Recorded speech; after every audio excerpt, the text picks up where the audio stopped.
Homework, you know, there were two parts listed on the calendar. Did you do both parts or just the first part? Okay. I couldn't remember if I said that or not the other day. I really, big picture, how was the homework? Okay. Because I'd rather do the new stuff, and then if we have time, go back and answer questions, because I don't want to, this is big deal application stuff. I don't want to cut it short. Okay. So first look with me on page 127, please. 127. We're going to do kind of bits and pieces of this, and then we're going to do kind of bits and pieces of the homework that goes with it. And a good chunk of the homework that goes with this part, I'll tell you to save as far as review for the test, because there's some really good practice free response type questions in the homework for this part. Okay. So first of all, we said that the integral from a to b of the derivative, right? The fundamental theorem says it's f of b minus f of a. But what did we call it yesterday? Do you remember our last class? What did we call it? The amount of change, right? And I want to get more specific. The amount of change of what? If I'm integrating f prime, it's the amount of change of f. You with me? If I'm integrating f prime, it's the amount of change of f from a to b. So it's the amount of change between those two endpoints, right? Between a and b. All right, so now we're going to, we alluded to this application, but we're going to make it be full-on application, not just area under a curve, okay? This is where it really kind of permeates the whole test. So if you integrate a rate, you get an amount. Now, I'm going to apologize in advance. If you're one of those, I see the big picture, physics kind of mind thinkers, because I'm not. I have to make it be very matter of fact. When I see this word, it means this, okay? And so it's just easier for me to kind of teach to those people. So you guys that are big picture thinkers, you're going to be like, oh my gosh, you are really dumbing this down. Well, that's because I need it dumbed down for me, okay? So for example, if we integrate something that's a rate, and let's say the units are miles per hour, okay? So if I integrate a rate, it takes me back to the amount. It would take me back to miles. If I integrate miles per hour, when you take the rate part out of it, you're taking the per hour out of it, okay? So if you integrate velocity, it takes you back to position, which makes sense, right? Because isn't velocity the derivative of position? Okay, so just to drive home the point, example 2, if you integrate something that is feet per second, what does it take you to? What unit? Just feet. Okay, so it's very common on free response questions to have one part be interpret the meaning, you know, in the context of the problem.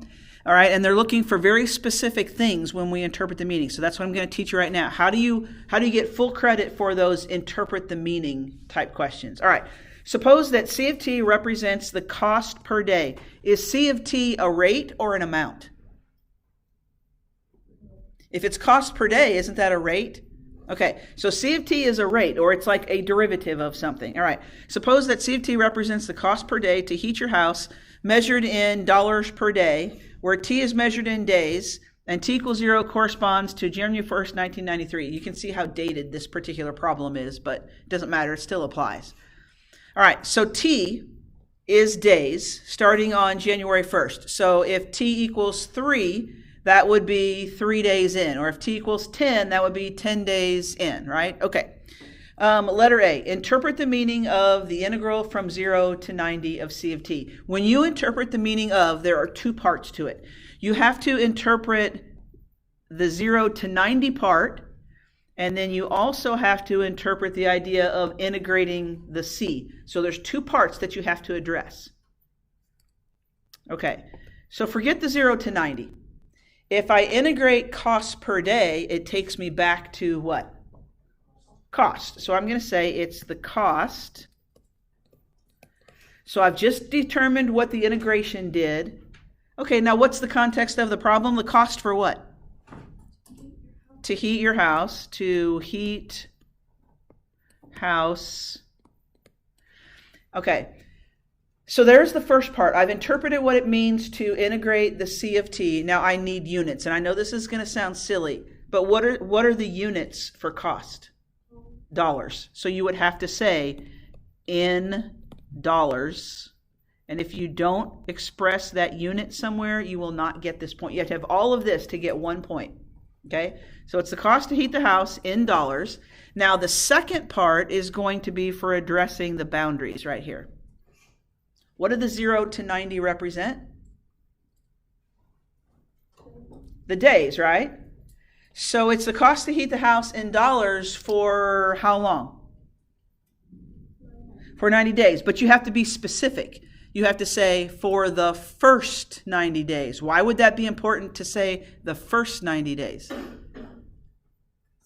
Because you're starting at time 0. If you just said 90 days, it might mean, oh, the cost to heat your house for June, July, and August. But that wouldn't be starting on t equals 0. Do you see? You can't just say a generic 90 days. You'd have to say for the first 90 days. For the first 90 days. Did I mention the unit for the 0 and the 90? Yeah, what were the units for 0 and 90? Days. Okay, so do you see how I addressed both parts when I explained the meaning of?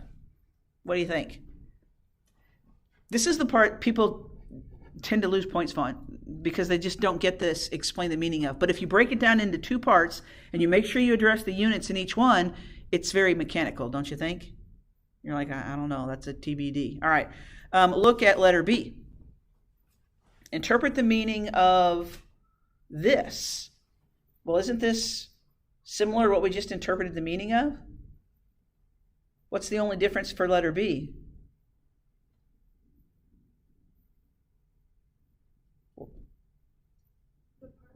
The part out in front, right? Isn't this part exactly the same as what we just interpreted the meaning of? So, okay, we got this cost to heat our house for 90 days, but then I'm doing what? Aren't I dividing by 90? In fact, I'm dividing by 90 days. How does that change the value? If I divide by 90, it's not the total cost, but now it's the what?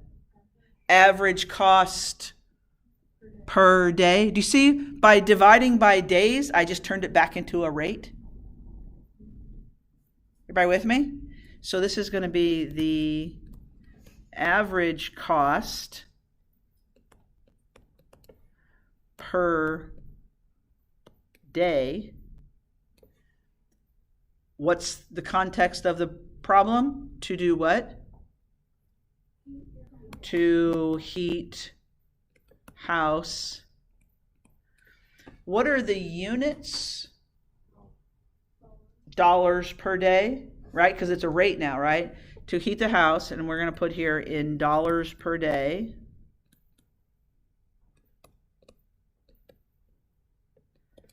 Did I address both parts? Average cost per day, but only for what? The first 90 days? For the first 90 days.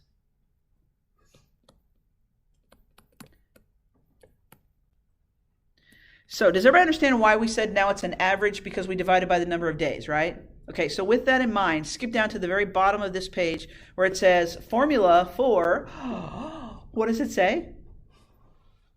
Average value. So if you're one of those that's kind of keeping a list of, hey, all these phrases or words that I need to know formulas associated with them, here's one for you. Average value of f of x equals 1 over b minus a times the integral from a to b of f of x.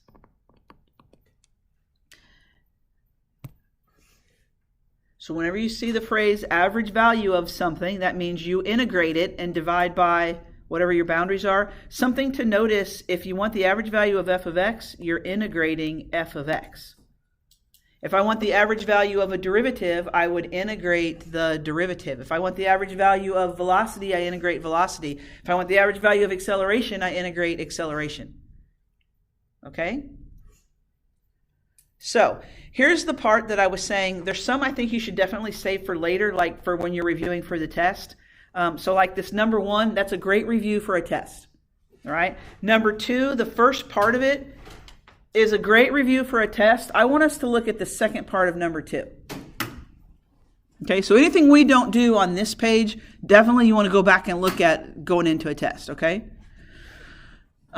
So let's just read what it says, and then we're just going to do the second part. The rate at which water flows out of a pipe in gallons per hour, so it's a rate, is given by a differentiable function r of time. The table shows the rate as measured every 3 hours for a 24-hour period. So that table has time and it has rate, right? It has a rate of change, a derivative. Okay. Use a midpoint Riemann sum with 4 subdivisions of equal length. So remember when we were estimating using rectangles and different things to determine the height? So part A is practicing that. So save that for review. Make sure you don't forget about that we did that a while back, right? But look at the second part. So basically they say, hey, go and figure out an estimate of this integral. But now it says, using correct units, explain the meaning of this answer. In other words, explain the meaning of that integral. Okay, so let's practice what we just talked about. So if I integrate R, it takes me back to what? If I integrate gallons per day, it takes me back to gallons. So I'm going to say the number of gallons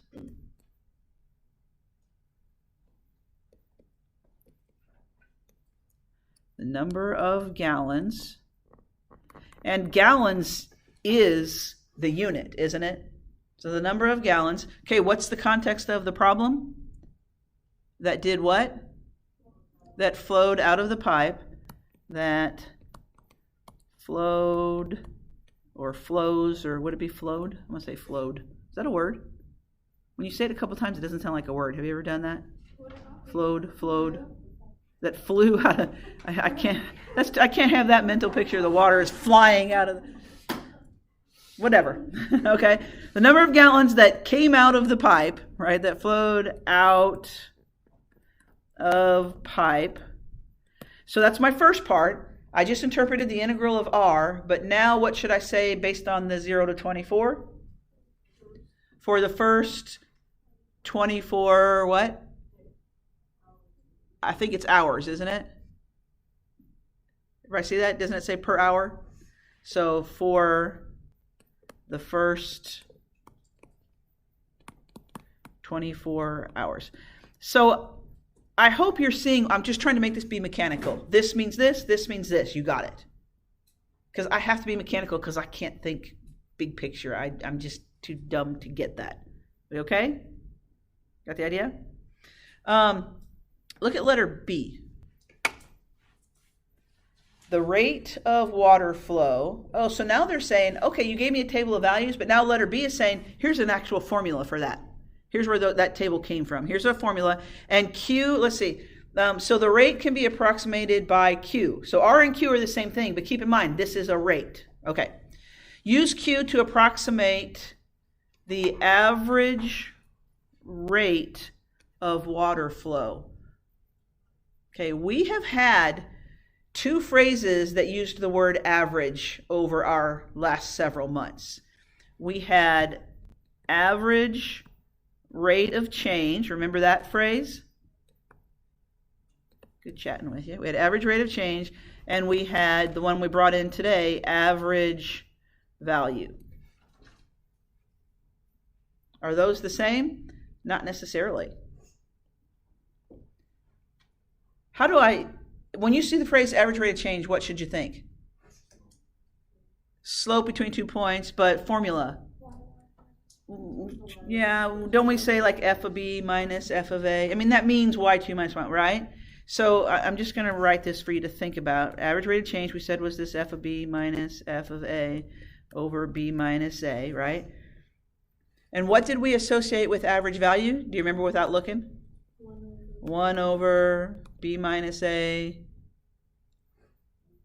integral from a to b.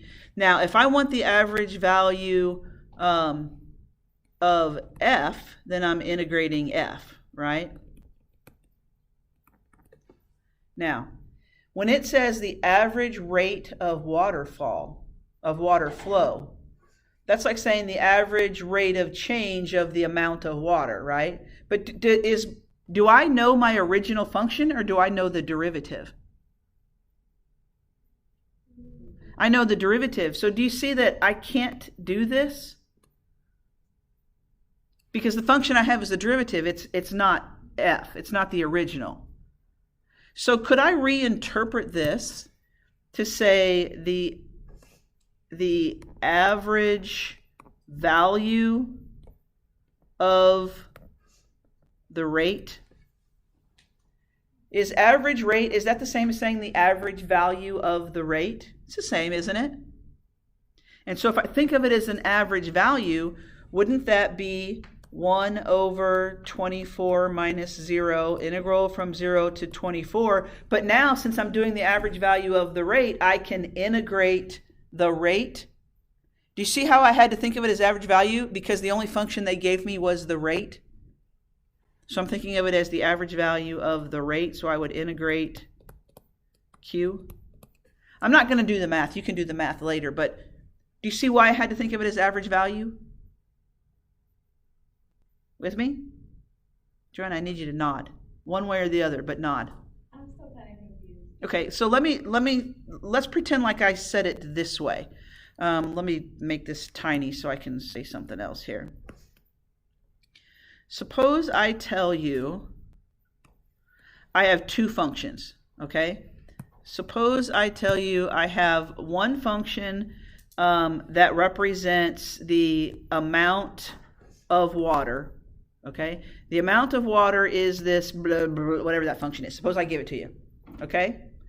And then I tell you, hey, the derivative of that amount of water, which is the same as the Q that they gave us, right? Because Q is the rate of change of the amount, with me? And so then they gave me that one to be that function up above, okay? If I said, find the average rate of change, you could do A of 24 minus A of 0 all over 24 minus 0, because the average rate of change of the original function, right? Okay, but if I said find the average rate of change, but I did not give you this function, so you can't do A of 24 minus A of 0, then I've got to figure out another way to do average rate of change. So I'm going to take the phrase average rate, and I'm going to think of it as the average value of the rate.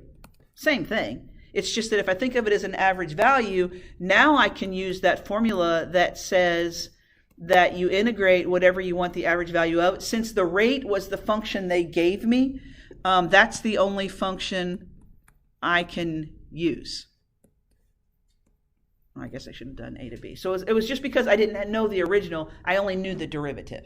Okay. We're going to do more with that next time, but I just kind of wanted to show you that. All right, so I think number 3 is a great one to save for later. Look at number 4.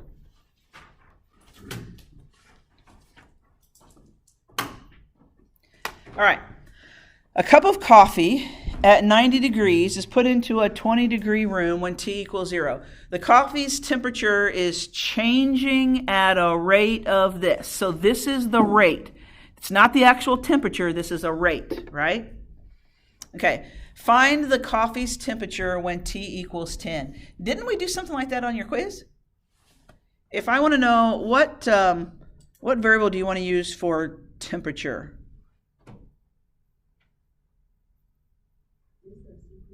Do what? Sure. What variable do you want to use for temperature? D. I'm glad you said D. All right. Everybody tracking with me? Kelly wants to use D for degrees. So I'm going to say to find the temperature at time 10, what would I need to do? Start with the temperature at time 0 and add to it what? The amount of change from where to where? 0 to 10. But what would I integrate? Do I integrate D? No, I integrate the derivative, right? Which in this case is the R. So I'm not going to do all the math. You could do that, right? Just want to make sure we understand that's the same as what we've been doing all along. Everybody okay? Now look at letter B. Now remember, the function they gave me was the derivative of the temperature, right? It's the rate of change of the temperature. Letter B says, find the average rate of change. But isn't average rate of change of the temperature at, what is this, 0 to 10? Temperature at 10 minus the temperature at 0, all over 10 minus 0. But I don't know what the original function is, right? And since I don't know what the original function is, do you see how we could redefine this to be the average value of the rate? So do you see how this is similar to the last one? That if I don't know the original function, I can think of it as the average value of the rate, because now I can say, oh, it's 1 over 10 minus 0, integral from 0 to 10. And this time, since I want the average value of the rate, I can integrate the rate. Do you see how that's kind of doing the same thing? I had to turn it into one that I had a formula for. Got the idea? Okay, so I didn't really give you anything new. I'm just trying to give you, I hope, kind of a more mechanical way to think about these application problems. We're doing okay? All right. Here's one that has become huge over the last several years. This will show up again in both multiple choice and free response. It's called the second fundamental theorem. I don't like calling it that because I was telling whoever, it seems like it takes away from the fundamental theorem if you have like 12 fundamental theorems. It's like not very fundamental anymore, right? I mean, still fun. You can't take the fun out of fundamental theorem, right? Right? You are not watching the time, are you? Check in.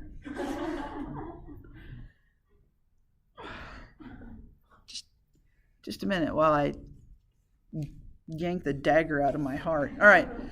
So take a look up at the top. What in the world is going on? What? What is that?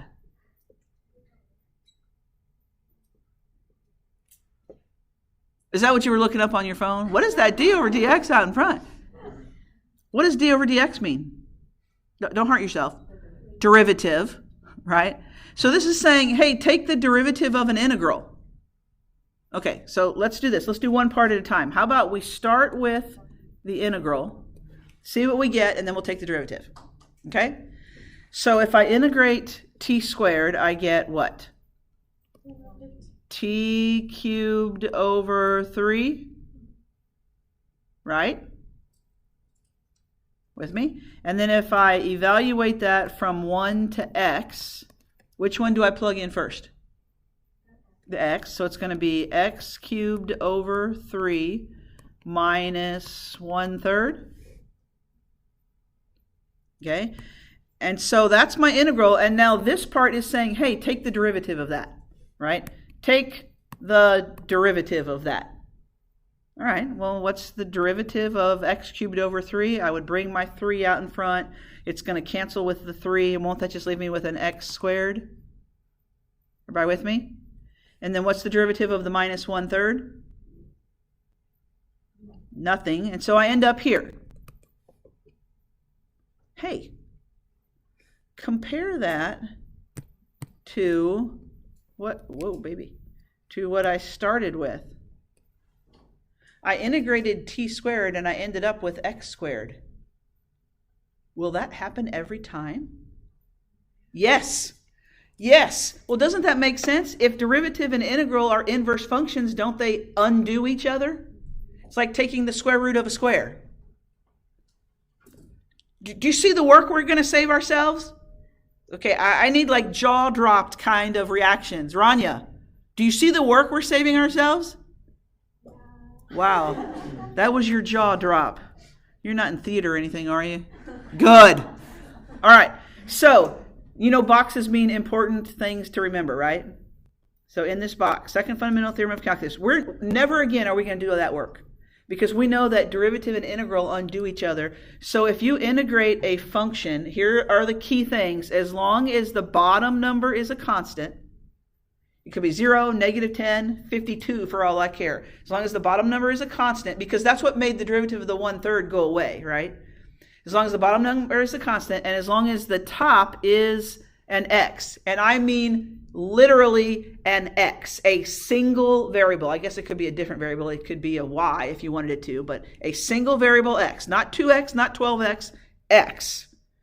Okay, if you take the derivative of an integral and it goes from a constant to x, it's going to just come out to be the same function that was on the inside, but it's going to be in terms of x. When we integrated t squared, we got x squared. Okay? So, skip down to letter A under examples. Is letter A an example of the second fundamental theorem? Is it the derivative of an integral? Yes. Does it go from a constant to x? Yes. It is the exact fit. So my answer is automatically what? The square root of 1 plus x squared. Done. It is that straightforward. Okay? What about letter B? Does letter B fit the pattern? It's the derivative of an integral. It's got a constant on the bottom, but it doesn't go to x. It goes to x cubed. Do you see that? Okay. So I could go through an example of why this is true. I don't think most of you care, so I'm just going to give you the what happens, okay? So if you, these are kind of like the alternate versions of the second fundamental theorem. If it's a derivative integral, and if you have a constant down here, but what if this up here is a function of x, like an x cubed or an x squared or a 3x, okay? In that case, it still equals that same function. So it would equal whatever that h function is in terms of g of x. Like you just put your g of x into, just like we did before. But here's the difference. It ends up being multiplied by the derivative of whatever that g was. You're like, oh, my, it's straightforward. We're going to apply it. You'll see. You ready? Okay. So does letter B fit the pattern I just said? It's a derivative of an integral. The bottom is a constant. The top is not just an x, but it's an x cubed, right? Okay. So here's the shortcut. All I do is I put this x cubed in place of t. So it's going to be 1 over 1 plus x cubed. That's what we did on the original one, right? We put an x in place of t. So now I'm going to put the x cubed in place of t. But the rest of it is I have to multiply that by the derivative of whatever that was up there. So I have to multiply by 3x squared.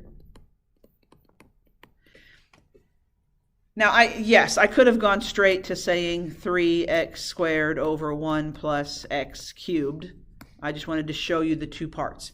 So, the only thing different, if it's more than just an x, you got to multiply by the derivative. I mean, we've done that a lot, haven't we? Whenever there's more than just an x, we multiplied it by. Okay? So, look at letter C. Does that fit the pattern? Derivative of an integral? Check. Does it go from a constant to some function of x? Yes. Everybody see that fits? So the shortcut, I'm going to say this just equals what? The cube root of what? 1 plus sine squared. But because it was a sine and not just an x, I have to multiply that whole thing by what? Cosine of x.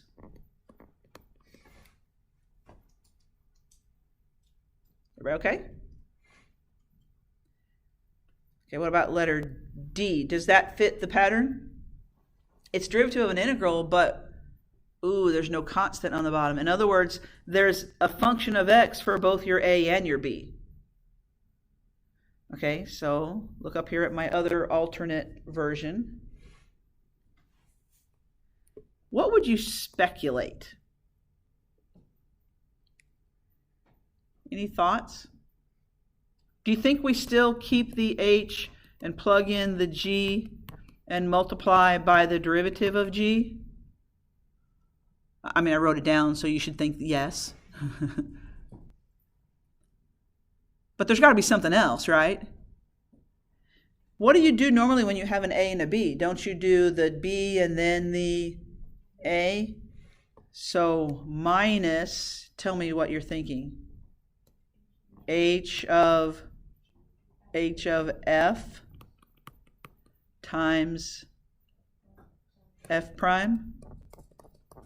I hope you're not seeing this as three separate formulas I have to memorize. I hope you're kind of seeing the pattern here, right? So with that in mind, what about letter D? Okay, so what do I put in first?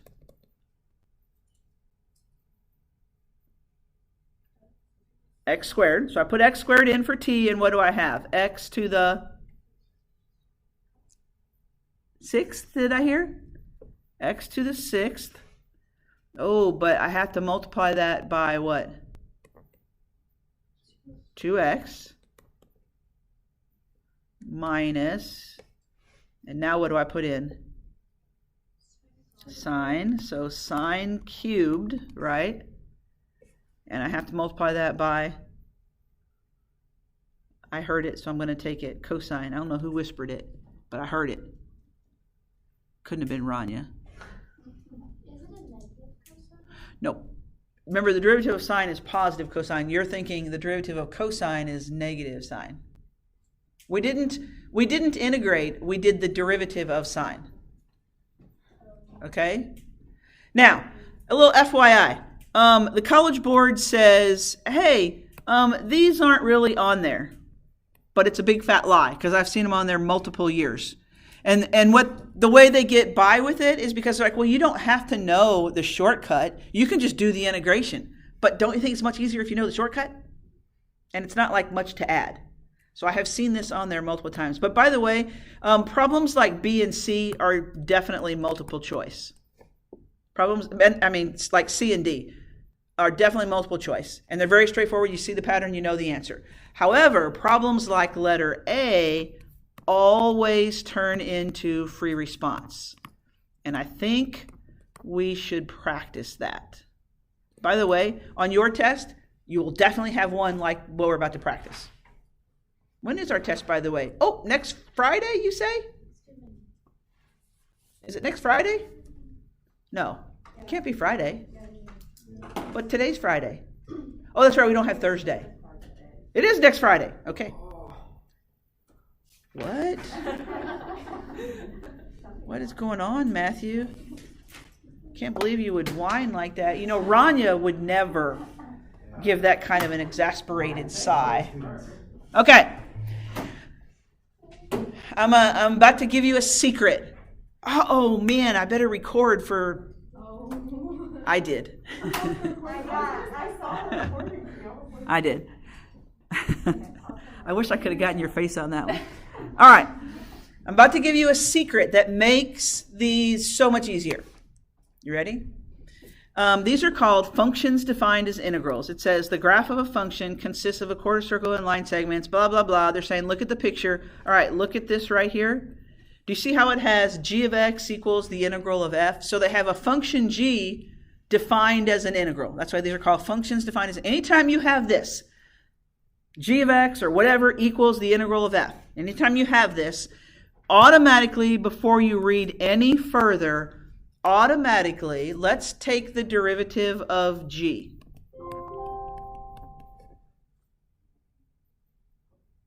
Is that this or up there? Okay, they're going to wait until I start talking. They're going to interrupt. Let's take the derivative of g. Hey, if I take the derivative of g, doesn't that mean to take the derivative of the integral? Oh! What's the derivative of the integral? What is it? It's just f of what? F of x. So immediately write this down. This is always, always, always worth one of the 9 points. And the thing is, a lot of people, once you do this so many times, you're used to doing it, and you tend to forget to write it down, and then you lose that point. But here's the beauty of this. Notice how over here they gave me the graph of f. Oh, well, if this is the graph of f, it's also the graph of what? Of g prime. Remember back in chapter 3, you know, the old days, a couple weeks ago? Remember when you took that test? And remember how there was a free response that would give you a graph of a derivative, and then it would ask you about like when f was increasing or decreasing, or when it had maximum, you know, the magic chart? This always turns into a magic chart problem. as soon as you identify what we did. So now I'm going to skip around. Go to letter B. Go to letter B. Find all values of x on the open interval from -1 to 5 at which g has a relative max. Oh, dig deep into your chapter 3 magic chart days. Relative max, that's when what? What derivative? Make sure you use correct letters. That's when g prime changes what? Positive to negative. And the reason we write that down is because it tells us what to look for. Hey, isn't this the graph of g prime? When does this graph change from positive to negative? X equals 2. So you're going to say relative max at x equals 2 because, do you see how it just turned into a chapter 3 question?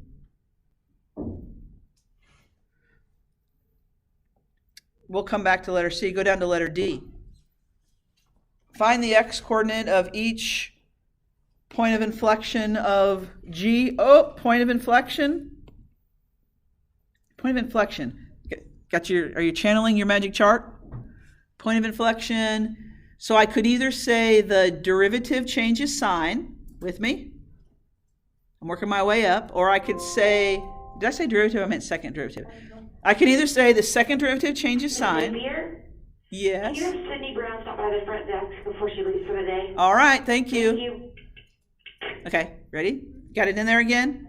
She washed it away, right? Point of inflection, either the second derivative changes sign, go up a level, or the first derivative, what? Increasing, decreasing, decreasing, decreasing. Or go up a level, the original function changes concavity. Which one do I want to write down? What am I given? I'm given the derivative. So which one do I want to identify with? Derivative changes from increasing to decreasing or decreasing. Okay, so I'm going to say point of inflection is when g prime, make sure you use g, changes increase to decrease or decrease to increase. Oh, so now I know what to look for. So what am I going to say? X equals what? 0 or x equals 1, 2, 3? X equals 0 or x equals 3. Point of inflection at x equals 0. I should say and x equals 3 because, boom. Okay? So do you see how all I had to identify was g prime equals f, and now it's a chapter 3 problem. Okay? So here are some chapter 4 questions they bring in. Go back to letter A. Letter A says, find g of 0, g of -1, g of 2, and g of 5. Okay. Well, remember, this was the definition of g. So if I want to find g of 0, doesn't that mean I plug in a 0 everywhere I see an x? So wouldn't that be the integral from 0 to what? To 0 of f? The integral from 0 to 0, that's just 0, right? I like that one. Those come up a lot on this. What about g of 2? I know it says -1. We'll come back to that one in a minute. How would I find g of 2? Ooh, couldn't I start at g of 0 and add to that the amount of change from 0 to 2 of what? Of g prime? Oh, but g prime is f. So I could either say of f or of g prime. Are you okay with that? Oh, well, what was g of 0? I just did it. It was 0 plus amount of change from 0 to 2. Wouldn't that be this area? So it's a quarter circle, so 1/4 pi r squared. What's r squared? 4. So just pi. You're okay with doing g of 5, right? The same way. What would I have to do for g of negative 1, though? I intentionally held off on that one for a second, because don't we normally like to start with the higher number? So how would I write that equation if I'm trying to find g of negative 1? What should I start with? What? I'd start with g of 0. Remember, because 0 is higher than negative 1, so that would equal g of negative 1 plus what? The integral from where to where? Negative 1 to 0 of g prime or f, however you want to call it. And then when you go to fill in, you'd say, well, let's see, g of 0 we knew was 0, and that equals g of negative 1 plus, what's the integral from negative 1 to 0? Y'all agree that's just going to be 1, that triangle on the left? So what is g of negative 1? Negative 1. And you all could do the g of 5. I just wanted to show you how so this problem is a great problem to have on tests. I mean, AP and ours, just because it's a combination of chapter 3 and 4 all packed into one problem. Okay? So for your homework, definitely do this 4.4e, this functions defined by integrals. That's the part that the homework you want to do. The previous stuff, that's the kind of stuff you would hold on to for when you are studying for the test next week. So if you're starting your study in this weekend, hey, go back and try some of those.